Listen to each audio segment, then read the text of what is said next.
अगर आप UPI app से डिजिटल गोल्ड बाई करना चाहते हैं तो आज हम इस वीडियो में जानने वाले हैं कि कौन सा ऐप में बाई करें। इसमें हमने दो ऐप को कंपेयर किया है जिसमें नाभी यूपीआई है और फोन पे है। अगर इन दोनों ऐप में अगर आप बाई करना चाहते हैं तो पहले आप इस वीडियो को जान ले कि किस ऐप में बाई करना चाहिए। इस वीडियो में हम बाई करने से लेकर सेल करने तक का जितना भी प्रोसेस है और उसमें क्या क्या होता है वो सारा चीज हम बात करने वाले हैं और लास्ट में मैं आपको बताऊंगा कि किस ऐप में बाई करना चाहिए। तो चलिए वीडियो को स्टार्ट करते हैं। तो इन दोनों ऐप में आपको सिक्योरिटी 100% मिलता है, यानी भाग जाने का कोई भी चांस नहीं है क्योंकि ये यूपीआई ऐप से जब आप बाई करने जाते हैं तो आपको नाभी यूपीआई में एक ही ऑप्शन मिलता है। आप सिर्फ सेफ गोल्ड में ही इन्वेस्ट कर सकते हैं, यहाँ पर और कोई ऑप्शन नहीं है। लेकिन जब आप फोन पे में बाई करने जाते हैं तो आपको यहाँ पर मिल जाता है 3 ऑप्शन, एमएमटीसी, सेफ गोल्ड और कैरेट लेन। आप इन तीनों में से किसी में भी इन्वेस्ट कर सकते हैं। अब बात करते हैं जीएसटी की। तो आप जब नाभी यूपीआई में बाई करने जाते हैं तो आपको यहाँ पर लगता है 3% जीएसटी और फोन पे में भी 3% का जीएसटी लगता है। आप चाहे इन तीनों ऑप्शन में किसी में भी इन्वेस्ट करें तो आपको तीनों में 3% का जीएसटी लगेगा।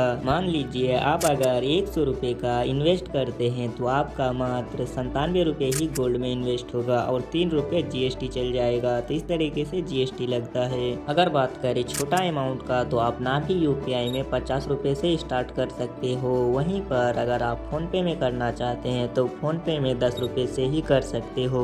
अब जब आप बाई कर लेंगे गोल्ड तो आपको दोनों ही ऐप में 48 घंटे के बाद उन गोल्ड को बेच सकते हैं। अब बारी है बेचने का। मान लीजिए आपने 100 रुपये का इन्वेस्ट किया था और आपका 3% जीएसटी कटने के बाद आपका 97 रुपये इन्वेस्ट हुआ था। इस 97 रुपये को कुछ दिन रखने के बाद मान लीजिए ये 103 रुपये हो गए। अब जब आप इसे बेचने जाओगे तो आपको फिर से 3% काट के ही रिटर्न मिलेगा। आपके पास जो 103 रुपये का गोल्ड है आप इसे बेचने जाओगे तो अब फिर 103 रुपये में से 3% से थोड़ा कम या ज्यादा काट के ही आपको मिलेगा। यानी मान लीजिए आप 103 रुपये को बेचे और आपका 3% कटा, यानी आपको रिटर्न में 100 रुपये ही मिलेगा। आप जो शुरू में 3% का टैक्स दिए थे वो तो सरकार के पास गया और इस 3% ऐप वाला रखेगा। यानी जब आप बाई किए तो आप 3% का जीएसटी भरे और जब बेचे तो आपको फिर से लगभग 3% को ऐप वाले को देना पड़ेगा। तो इस तरीके से आपका 6% हो जाता है। अब इन सारी चीज को जानने के बाद अगर आप इन्वेस्ट करना चाहते हैं तो आपको मैं सजेस्ट करूंगा फोन पे, यानी आप इसे सबसे छोटा अमाउंट यानी 10 रुपए से इन्वेस्ट कर सकते हो और इसी ऐप में आपको 3 अलग अलग ऑप्शन मिल जाता है जो आप किसी में भी इन्वेस्ट कर सकते हैं। तो आज के लिए इतना ही। अगर आपको वीडियो इन्फॉर्मेटिव लगा हो तो वीडियो को लाइक करके चैनल को सब्सक्राइब कर दे। फिर मिलते हैं हम अगले वीडियो में। अगला वीडियो किस टॉपिक पर बनाए कमेंट में जरूर बताइए।